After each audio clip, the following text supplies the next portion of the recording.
Capsule Parents!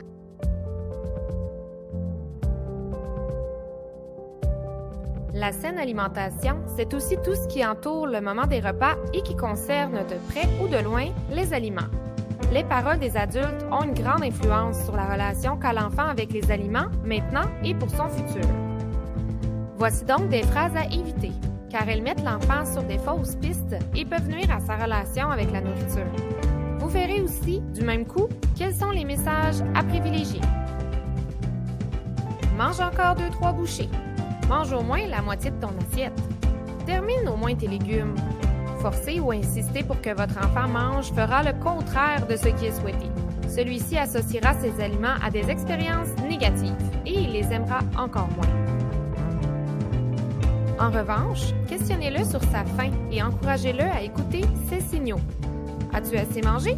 La prochaine fois que tu pourras manger, ce sera à la collation dans 3 heures. Fais-moi plaisir et mange encore.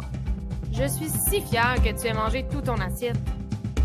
Associer les aliments avec les émotions déconnecte l'enfant de ses signaux de faim et de satiété, tout en lui inculquant des mauvaises raisons de manger, qui auront des répercussions importantes à l'âge adulte.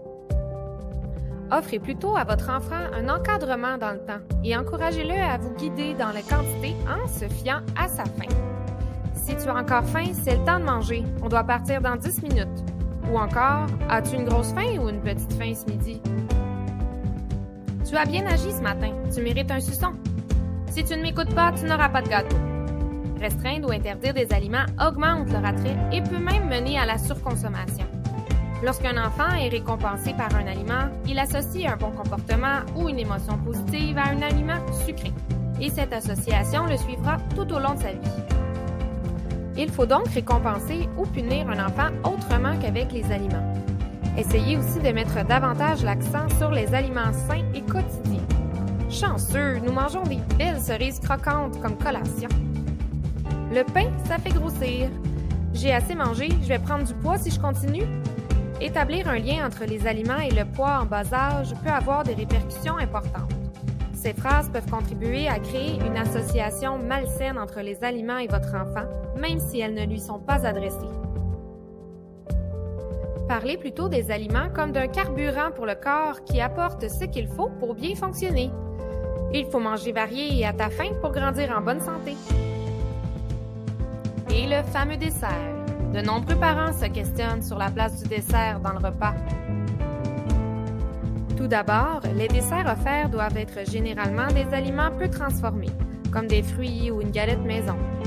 Offrir un dessert à tous les repas n'est pas non plus nécessaire. Il en revient à vous, le parent, de décider si le repas comprend un dessert ou non. Ce qui est certain, c'est que l'offre du dessert doit être une petite portion et ne doit pas varier selon la quantité que votre enfant a mangé au repas, ni selon son comportement. L'ambiance au repas, important ou pas? À suivre dans notre prochaine capsule.